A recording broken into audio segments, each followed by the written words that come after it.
Hello viewers, আশা করি সবাই ভালো আছেন। সবাইকে শীতের সকালের উষ্ণ অভিনন্দন। গ্রামের এদিকে বেশ ভালোই ঠান্ডা পড়েছে। সকালের দিকে কুয়াশা ছিল, কুয়াশা কেটে গিয়েছে। আমি আসছি এই খামারে, ছোটো মামার খামার। তো আমার পিছনে দেখতে পাচ্ছেন যে আমি ভুট্টা ক্ষেতের ভিতর দিয়ে হেঁটে যাচ্ছি। কিছুক্ষণ আগে গাছ থেকে লেবু তুললাম। লেবুগুলি বেশ সুস্বাদু। আসলে দেশি লেবু হয়তো সাইজ একটু কম হয়, কিন্তু খেতে কিন্তু ভালোই স্বাদ। আর পরিবেশটা চমৎকার। যেখান দিয়ে যাচ্ছি এই জায়গায় সব দিকেই খোলামেলা, এবং এখানে একসাথে অনেকখানি জায়গা একসাথে করে তারপর সেটাকে বাউন্ডারি দিয়ে ওইখানে চাষাবাদ করা হয়। প্রথমে এটা নিচু জমি ছিল, কিন্তু রাস্তার সাথে হওয়ার কারণে পরবর্তীতে এখানে মাটি ফেলা হয়েছে, মাটি ফেলে উঁচু করা হয়েছে। চশমায় মাঝে মাঝে অনেক সময় পোকামাকড় চলে আসে, পরিষ্কার করতে হয়। তো পাশাপাশি দেখতে পাচ্ছেন যে কলা গাছের চারা আছে এবং আম গাছের চারা, বর্ডার দিয়ে কিছু কিছু ইউক্যালিপটাস। এপাশে খেতে কিছু মূলা শাক করা হয়েছিল, মনে হয় কিছুটা বড় হবে। এর আগের বার যখন আসছিলাম তখন কিন্তু এই ক্ষেতটা খালি ছিল, অনেকগুলি ঢেলা ঢেলা ছিল। এখন আস্তে আস্তে ভুট্টা গাছগুলি বড় হচ্ছে। আমি সামনে এগিয়ে যাচ্ছি, এবং এখানে আসলে ভালোই লাগে, কারণ হচ্ছে যে এরকম খোলামেলা জায়গায় একসাথে পাওয়া কিছুটা দুষ্কর। এখন কিন্তু গ্রামেও আস্তে আস্তে দেখা যাচ্ছে যে জনবসতি ঘন হয়ে যাচ্ছে। আগে যে আপনার ছোট যে একটা ছিল, পরিবার ছিল, বা গ্রামে মানুষজন যে একটু ফাঁকা ফাঁকা থাকতো, সেটা কিন্তু এখন নাই। এখন শহরের মতোই এটা কিন্তু ঘনবসতিপূর্ণ হয়ে যাচ্ছে।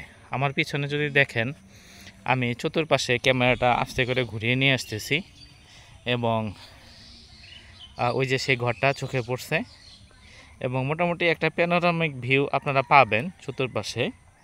এবং এটা যেহেতু একটু উঁচু এলাকায়, সে কারণে চতুর্দিকেই আপনার দূরের বাড়িগুলি একটু নিচু দেখা যায় বা খালি খালি মনে হয়।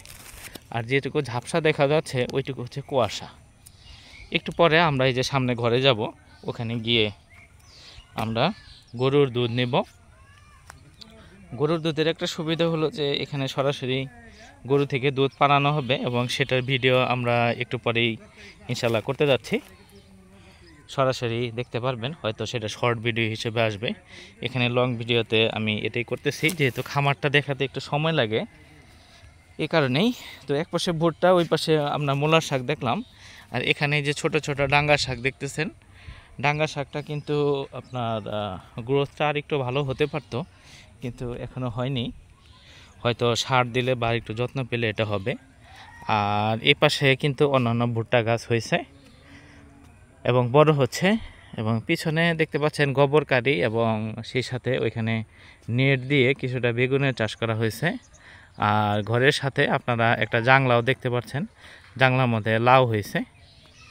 লাউগুলি দেশি লাউ, দেখতেও সুন্দর, সাইজটাও ভালো। সম্ভব হলে কাছাকাছি গিয়ে আমরা লাউয়ের একটা পিকচার নিব, দেখি কাছাকাছি গিয়ে কেমন দেখা যায়। ভিডিও আপাতত এখানেই শেষ। আমরা এই জানলার নিচে গেলাম, জানলাটা দেওয়া হয়েছে, এবং এগুলি হচ্ছে এই যে লাউ গাছ থেকে ঝুলতেছে। তো হয়তো কিছুটা অন্ধকার আসবে, যাই হোক ভিডিও আমরা এখানেই শেষ করব।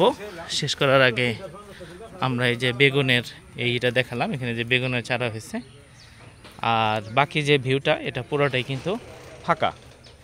এখান থেকেই পুরোটা আবাদ নিয়ন্ত্রণ করা হয়। তো সবাই ভালো থাকবেন, সুস্থ থাকবেন, ইনশাল্লাহ পরবর্তীতে আমরা আরও আপডেট নিয়ে আসবো। আল্লাহ হাফেজ।